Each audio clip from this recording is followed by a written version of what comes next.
네, 안녕하세요. 소개받은 한국노동연구원의 노세리입니다.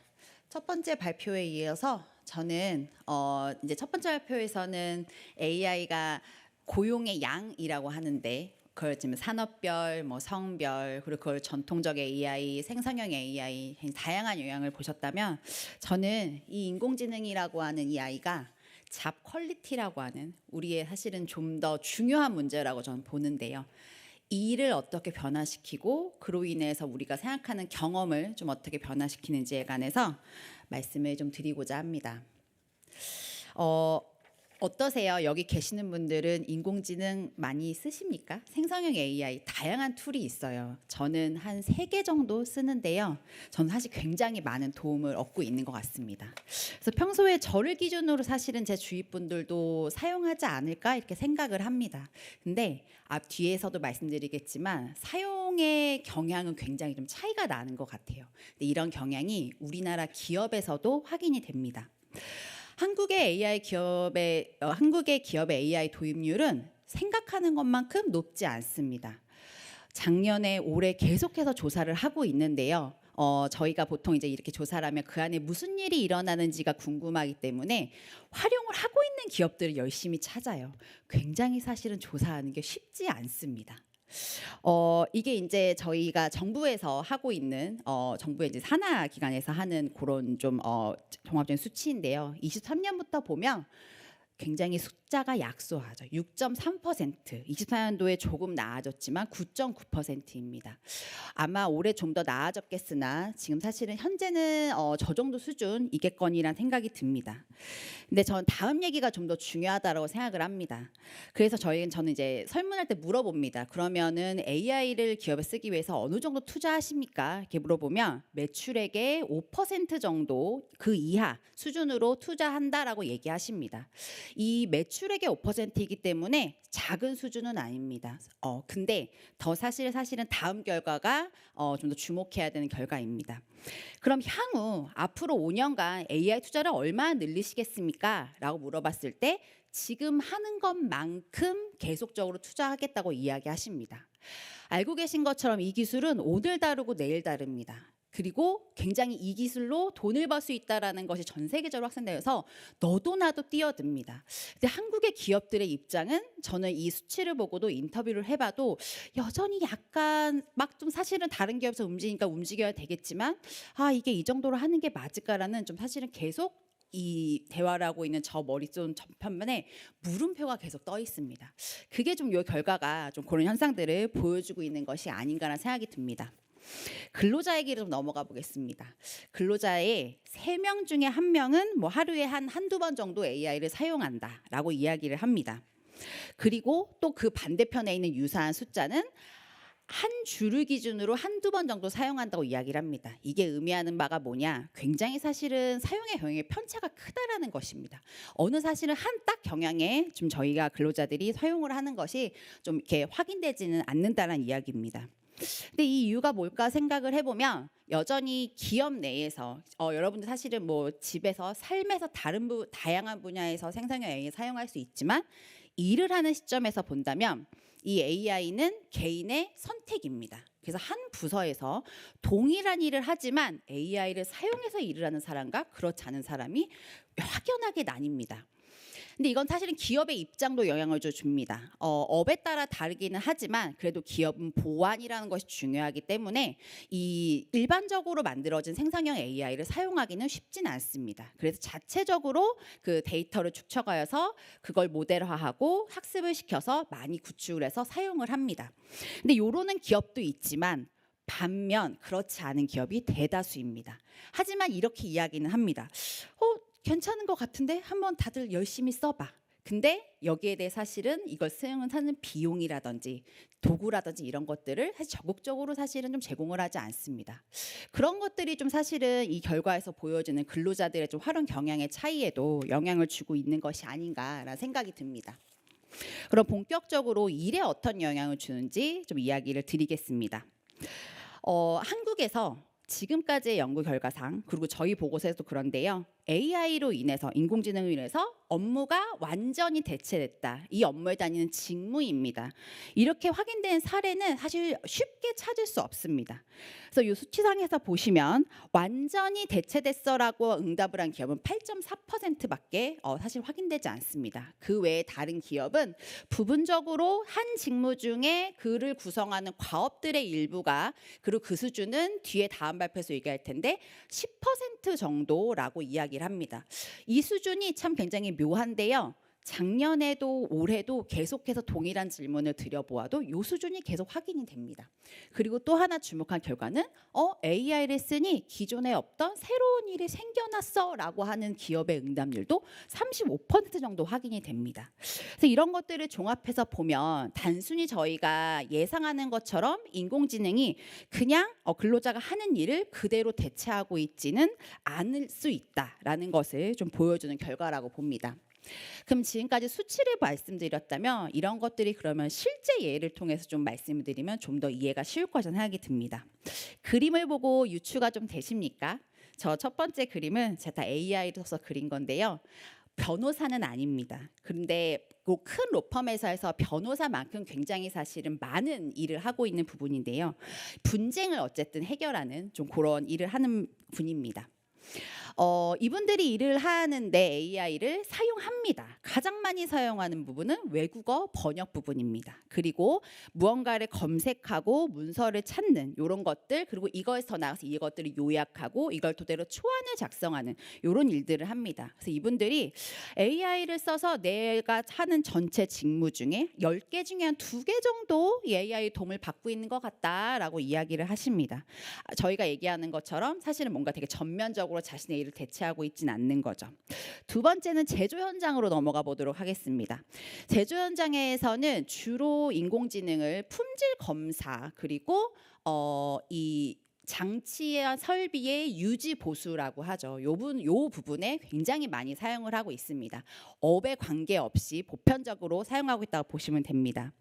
AI는 데이터를 통해서 이게 문제인지 아닌지 이상을 감지해서 알려줍니다.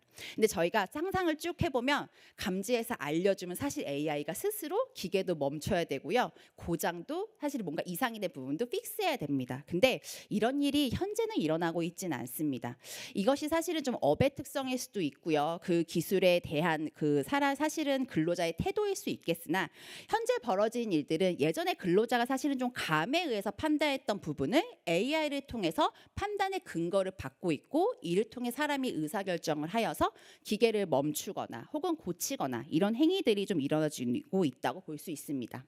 마지막으로는 웹툰 작가입니다. 이 웹툰 작가가 웹툰을 그리는 한 직무라고 하면 이 과정은 총 8개, 9개 정도의 과업으로 구성됩니다. 이 과업 중 AI가 할 수 있는 과업은 지금 제가 보여드린 것처럼 약 한 3개 정도 됩니다. 그 외에는 여전히 작가들이 그 일을 하고 있습니다. 하지만 굉장히 큰 도움을 받고 있다고 얘기를 하죠.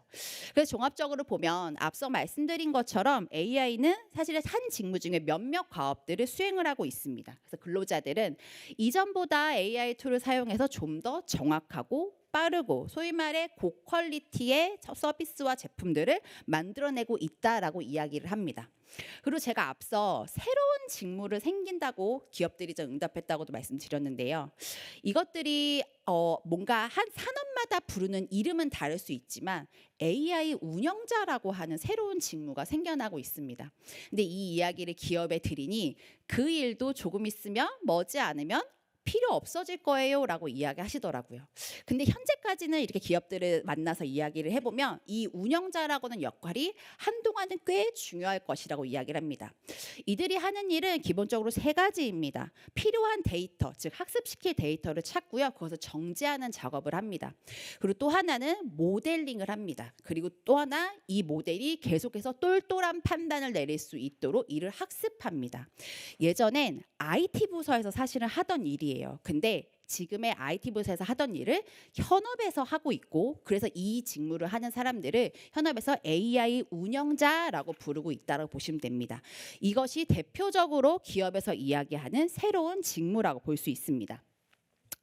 그러면 사실 제가 지금까지 말씀드린 걸로 보면 뭐야 별로 큰 변화가 일어나고 있지 않은 거 아니야? 라고 의문을 가지실 수 있어요. 근데 그러면 앞으로 지금 좀 변화가 일어나고 있는 부분에 대해서도 이어서 말씀을 드리겠습니다.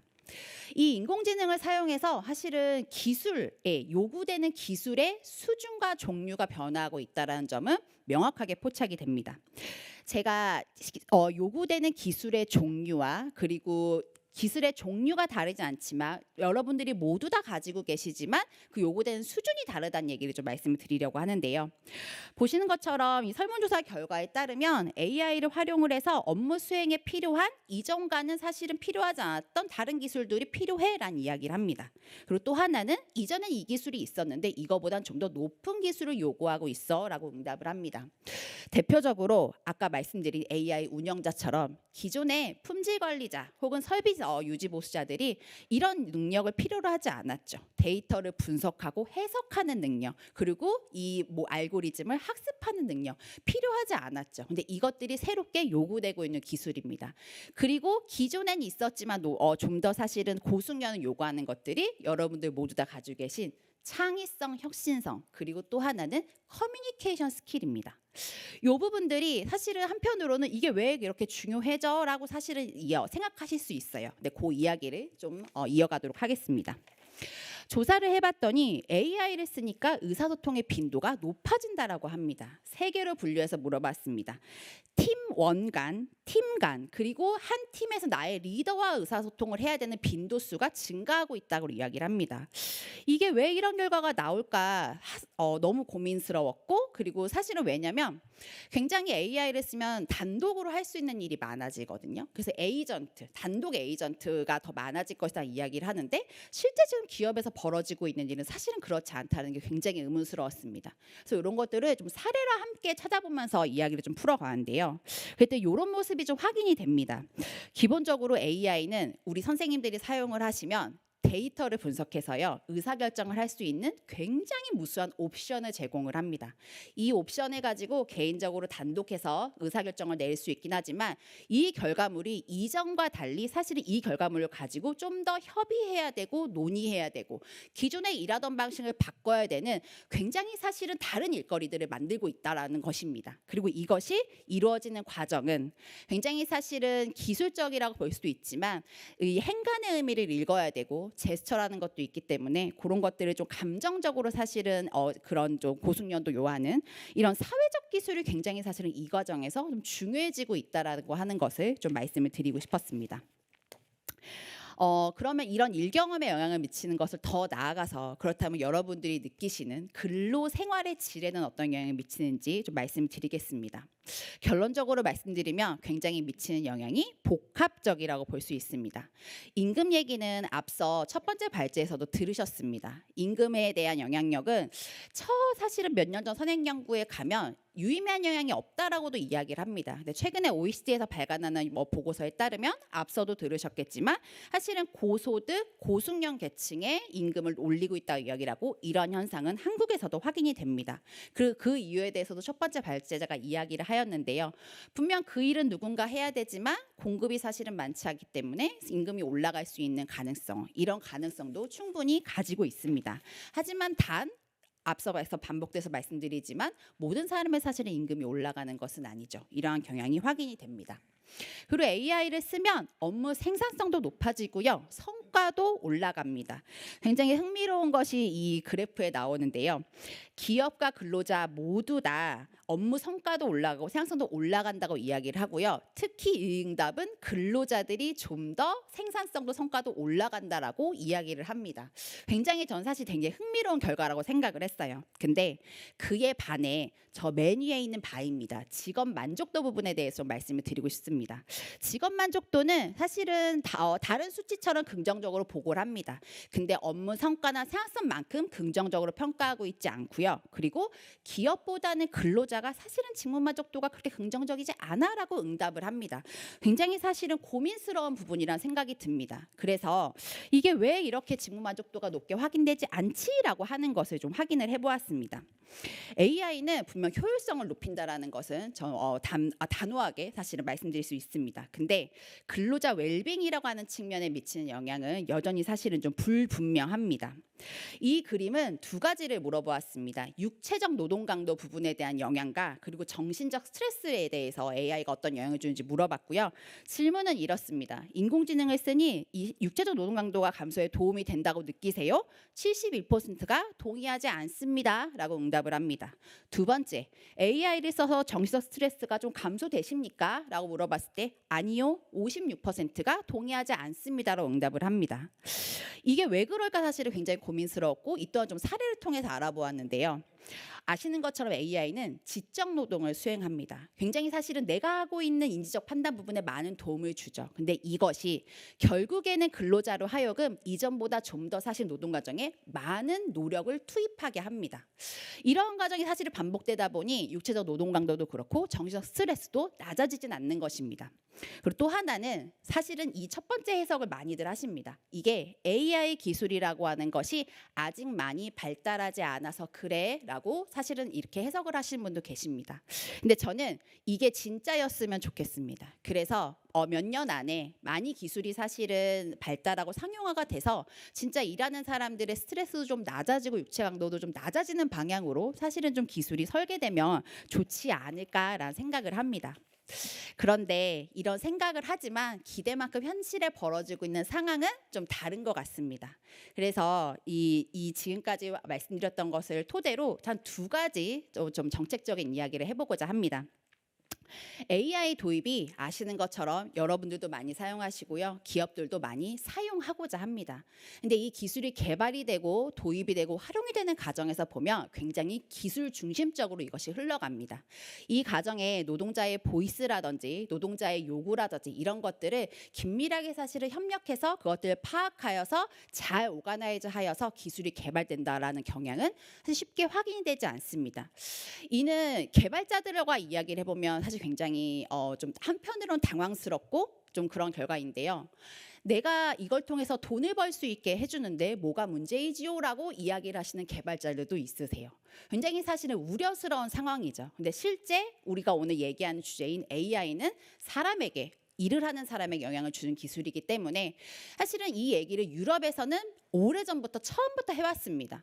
AI와 인간의 협업 모델을 통해서 사실은 이 기술에 대한 그런 활용을 사고해야 된다는 이야기를 하였는데 현재 한국에서 사실은 그렇게 논의가 진행되고 있냐 그런 부분에 대해서 저는 사실은 퀘스천 마크입니다. 그래서 저희가 이 부분에 대한 사실은 생각의 전환 그리고 결국엔 이거를 통해서 정책을 설계해 나가는 이런 노력이 필요하다고 생각합니다. 마지막으로 이 AI가 도입되는 과정에 저희가 이 AI에 너무 많이 신경을 쓰는 부분은 고용이 사라지는 부분입니다. 이것이 문제가 아니라는 것은 아닙니다. 근데 이것에서 더 나아가 이제 다른 이야기를 좀 해야 될 것 같습니다. 다른 이야기가 완전히 다른 이야기는 아니에요. 앞서 말씀드린 것처럼 AI는 이제 저희와 뗄래야 뗄 수 없습니다. 근데 이것을 사용하면서 육체적 노동 강도가 감소되지 않고요. 정신적 스트레스도 완화되지 않습니다. 그렇다면 고용이 감소하는 것만큼 사실 근로생활의 질도 높아지는 게 중요하잖아요.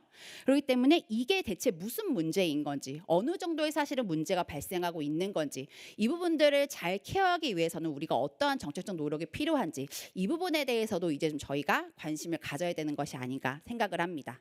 발제는 이상으로 마치겠습니다. 감사합니다.